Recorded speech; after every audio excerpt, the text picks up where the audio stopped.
address where you can write to him. If you'd like me to give you that, I will. Can you send it to, what is it, email address? I have 13people@gmail.com. Okay, I'll do that. Yeah, that way, things, for everybody out there that's listening, including you, the best way to contact me, or the easiest way to contact me, the emails will be forwarded to me, and I will give some sort of direct answer to requests. If somebody wants to have direct contact, such as yourself, that is possible. Okay. But it's going to be a combination of my discretion and a few other things. Of course, that's fine. And I'll try to get that information to you, because I do have some issues I'd like to discuss. The second thing, with your permission, I'd like to briefly discuss the difference between inalienable rights and unalienable rights. I've heard unalienable mentioned as a word, unalienable. I think that's probably a misspelling where the A was left out. It's alienable is the base word. Unalienable rights are those that are inherent in man, and they're set forth in the Declaration of Independence. Inalienable rights are rights that you can sell, surrender, or give away, and those are basically the rights that are set forth in most state constitutions. They're not inherent in man. Everybody has them, but you can sell them or give them away. Unalienable rights, that is a UN as opposed to IN, unalienable rights are given to each man by God. And those are the rights that are set forth, and it so states in the Declaration of Independence. The third issue is a safety issue with regard to cabal members. I think if we're asking them to surrender, we have a certain obligation, whether people like it or not, to make sure that they're safe. So one suggestion I have and a question to you is, if they are offered surrender, one of the conditions could be, and perhaps should be, that we cannot ensure their safety unless they do surrender. And if they do, then their families should be safe from invasion, and that is, we wouldn't be looking to their homes for them. Whereas if they don't surrender, then I think their homes and their families are fair game as far as obtaining information about their whereabouts, etc. So I think there's a safety issue that we ought to address, and when we're talking about encampment for them, it's basically to hold them safe until they can be adjudicated or work off whatever it is that they've transgressed so that they could be released. And then everybody would know two things. They're off the street, number one, and number two, when they're back on the street, if that should happen, that they are free to participate in whatever fashion their freedom in their probation might state.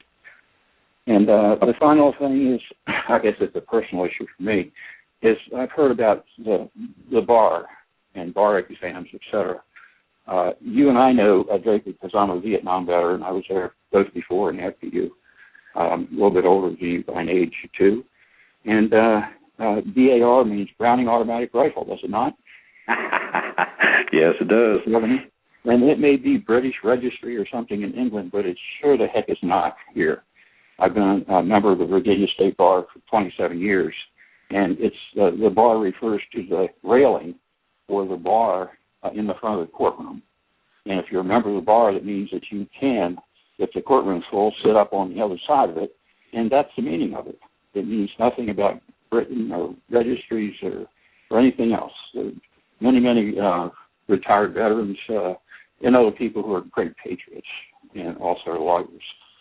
Everyone that I know, with very few exceptions, are good patriots, good citizens, and actually try to preserve and protect those waning rights that we have.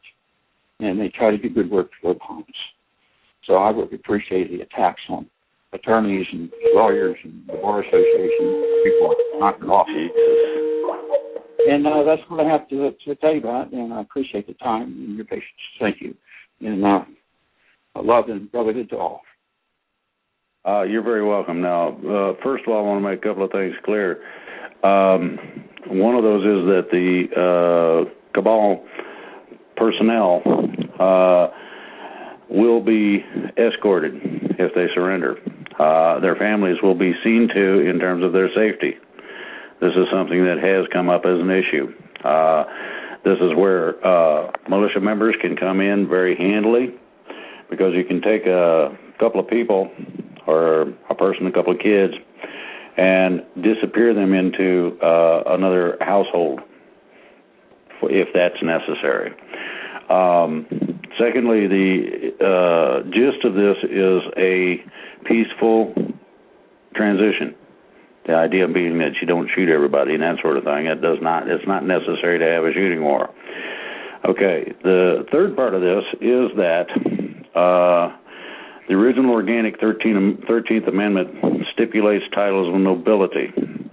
If a person has the capacity or capability of holding a title of nobility with a foreign entity, I would suggest that they simply quit that organization.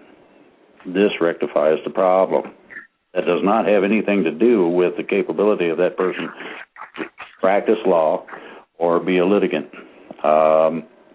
The problem with the bar, and by that I'm talking about the railing, separation between the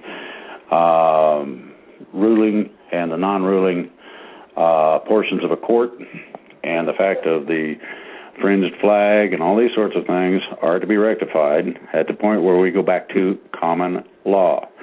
At this point in time, we're under maritime law, and anyone who knows litigation, there is a difference. Maritime law is, at this point, in charge, pretty much, and that is to be changed to common law on the land. Maritime law is designed for the sea, and it will be relegated to the sea and its function as a seagoing law set.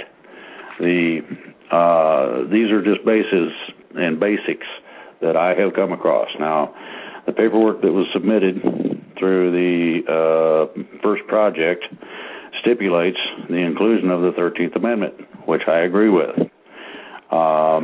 This will prevent or curtail the possibility of foreign agency in representation.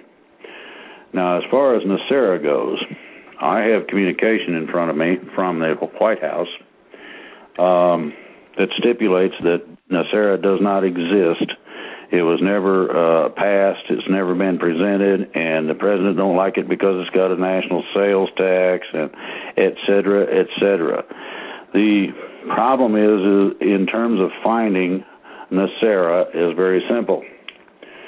The farmers' claims were all agreed to. The manner of presentation showed the fraud on the part of the financial institutions involved, to include the federal government, the IRS, and a few other entities. Basically, the ideology was that this is monumental, and they could not afford to pay the bill, so they decided to cut it off. They also decided not to pay claims and a bunch of other things.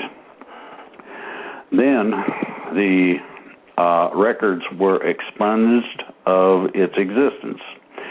The Supreme Court put a gag order on NESARA.